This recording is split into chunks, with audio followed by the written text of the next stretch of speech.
Imagine getting paid just for sharing your thoughts on products and services you use every day. With Survey Junkie, it's that simple.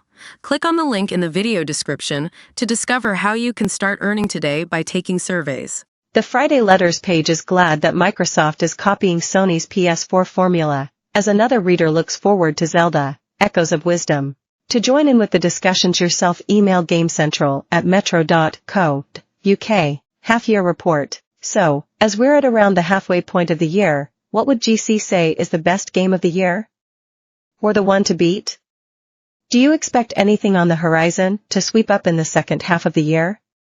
Is there any chance that you'll do a top 10 or 5 at the end of the month? Alas, I haven't had a chance to get around to anything released this year yet. DMR, GC, we might do something on July 1st. At the moment though, we'd say our top contenders are Final Fantasy VII Rebirth, Animal Well, and Balatro.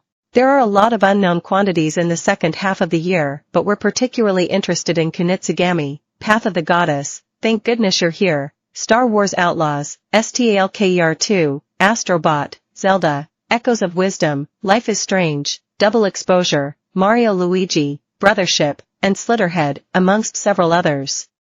It could potentially be a very good year, in terms of new releases.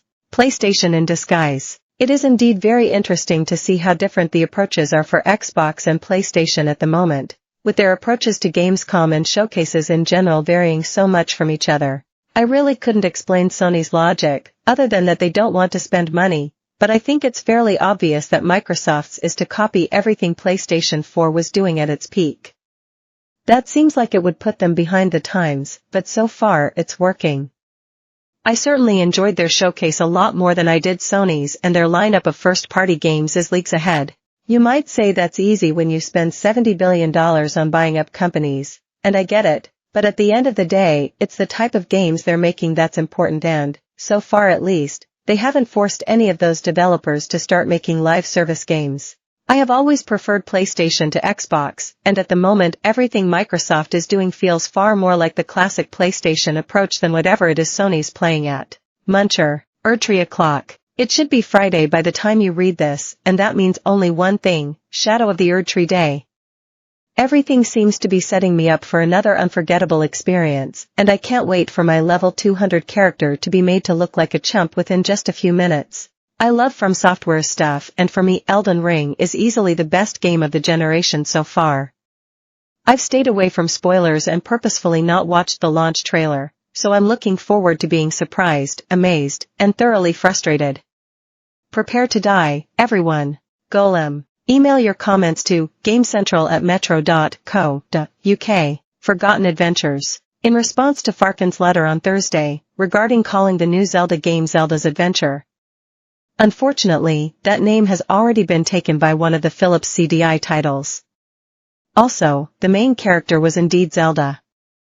So, I assume Nintendo didn't want any confusion, or indeed, for anyone to mention those games again.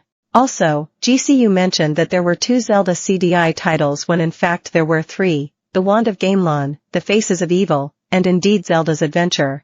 On another side note, Mario had a game called Hotel Mario on the system too.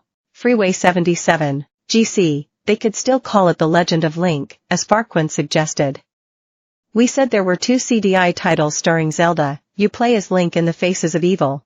In real life. Excited to learn more about the new Beyond Good Evil remaster, because I'm a big fan of the original, but I have to admit, after all these years, I have never met anyone else, in real life, that has ever heard of it, let alone played it or liked it. I do think we get a very skewed view of how popular video games are when you're a fan. I bet for at least 60% of people who own a console, they only ever play Call of Duty and FIFA on it.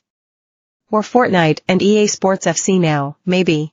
The amount of people that know and care about Beyond Good Evil must be tiny, and yet it's getting a second remaster, and maybe a sequel. Maybe that reader was onto something when he said games should be more expensive, so they become more profitable. Cranston. Name recognition. Add me to the lease.